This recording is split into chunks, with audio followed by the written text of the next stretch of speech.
Shalom à tous, bien-aimés de Dieu. Dans cette vidéo, nous allons parler de comment un homme pécheur peut devenir juste, saint et parfait devant Dieu. Beaucoup de fois, on nous a enseigné que nous sommes tous des pécheurs et que nous ne pouvons jamais avoir la perfection dans ce monde, que la sainteté n'est pas de ce monde, que la perfection n'est pas de ce monde, que la justification n'est pas de ce monde. Et nous portons toujours en nous cette espérance que nous allons devenir justes après avoir quitté ce monde. Laissez-moi vous dire que si votre identité ne change pas dans ce monde et que vous quittez ce monde, vous rentrez dans le monde de l'éternité. Et si vous rentrez dans le monde de l'éternité en étant pécheur, vous allez demeurer pécheur pour l'éternité. Quand vous rentrez dans le monde de l'éternité en étant juste, vous allez rester juste pour l'éternité. Votre identité sur cette terre qui passe d'ici à l'éternité va rester tel qu'il est.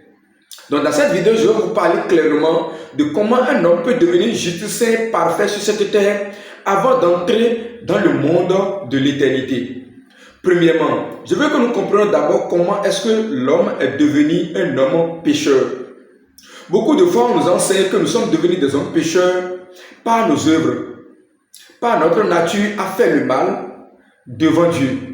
Mais laissez-moi vous apprendre que nous ne sommes pas devenus pécheurs de cette façon. Comment est-ce que l'homme est devenu pécheur devant Dieu? Regardez Romains chapitre 5, le verset 19.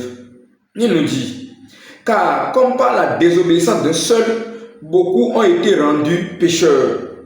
De même, par l'obéissance d'un seul, beaucoup seront rendus justes. » Alors la première phrase nous dit quoi? Par la désobéissance d'un seul, beaucoup ont été rendus pécheurs.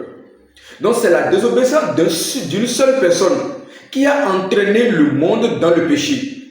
Et quand vous remontez au verset 12, toujours du même chapitre, Romains chapitre 5, le verset 12 nous dit ceci. C'est pourquoi, comme par un seul homme le péché est entré dans le monde, et par le péché la mort, et qu'ainsi la mort s'est étendue sur tous les hommes, parce que tous ont péché.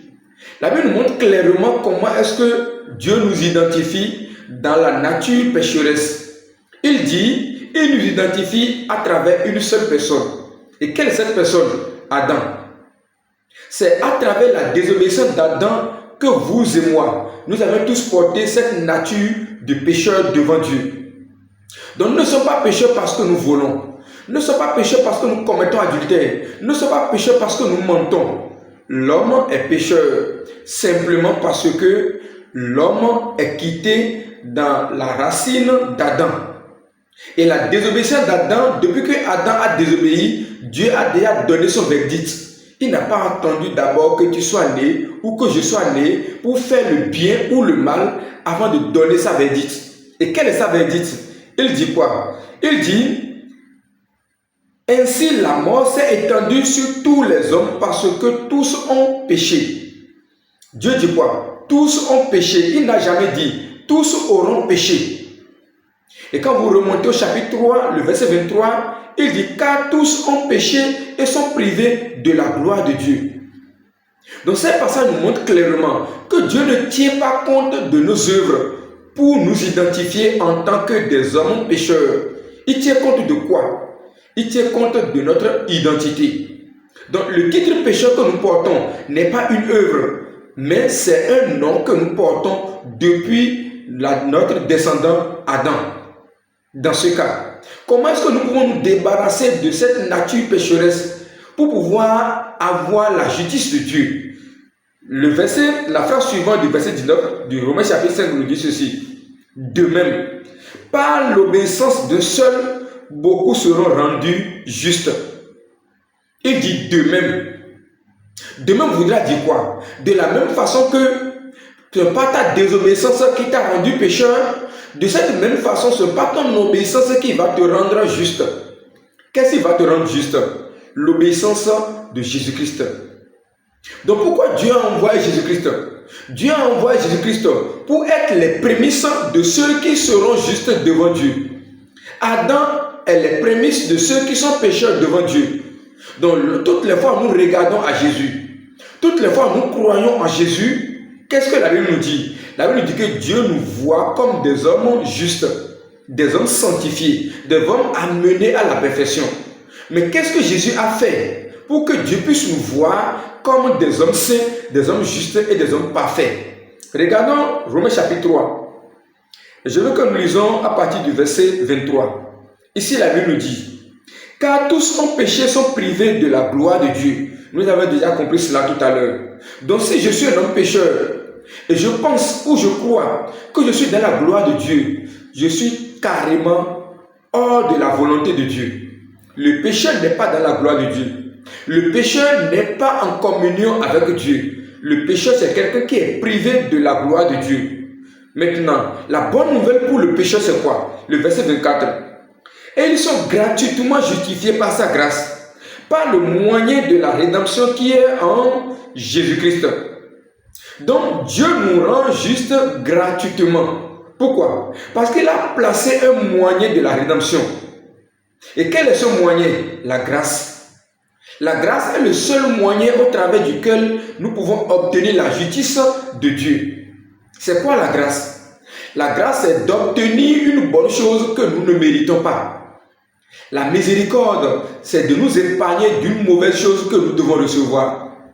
Dans la Bible, nous dit quoi? Il dit: et ils sont gratuitement justifiés par sa grâce, par le moyen de la rédemption qui est en Jésus-Christ. Maintenant, qu'est-ce que Jésus-Christ a fait? Le verset 25. C'est lui que Dieu a destiné par son sang à être, pour ceux qui croiraient, victime propitiatoire. Donc Jésus est pour nous la victime propitiatoire. La victime qui a servi de propitiation pour nos péchés, qui a servi de rançon pour nos péchés.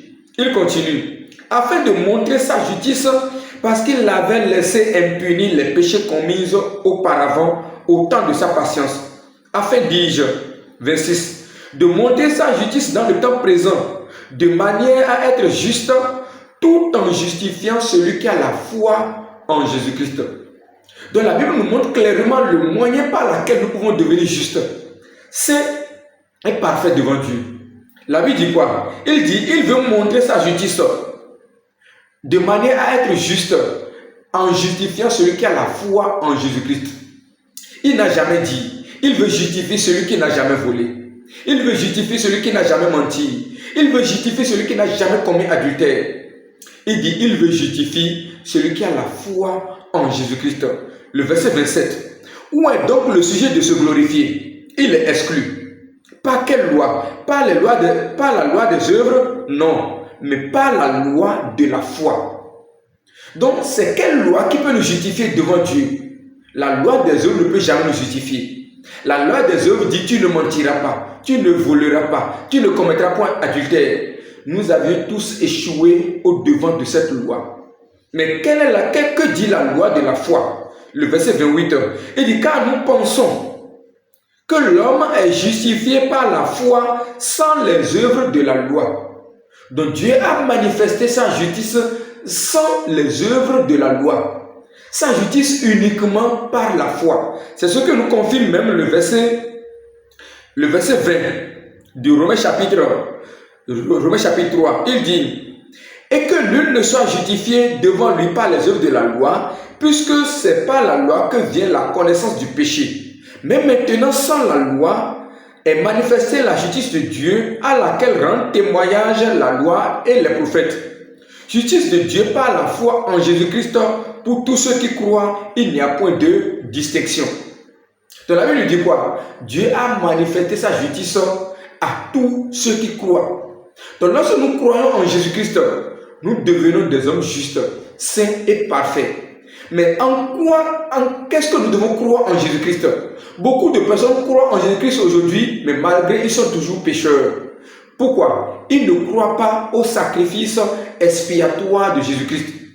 Ils ne croient pas que Dieu a destiné Jésus-Christ comme l'agneau expiatoire pour nos péchés. Raison pour laquelle, malgré qu'ils disent je crois en Jésus-Christ, ils sont toujours des hommes pécheurs. Nous devons croire que Jésus-Christ est notre agneau expiatoire. Et s'il est notre agneau expiatoire devant Dieu, Dieu voit que tous nos péchés sont déjà expiés. Donc je nous invite simplement à comprendre que pour obtenir la justice de Dieu, ce n'est pas par les œuvres, ce n'est pas ni une bonne action, ni une mauvaise action, mais c'est par la foi en Jésus-Christ.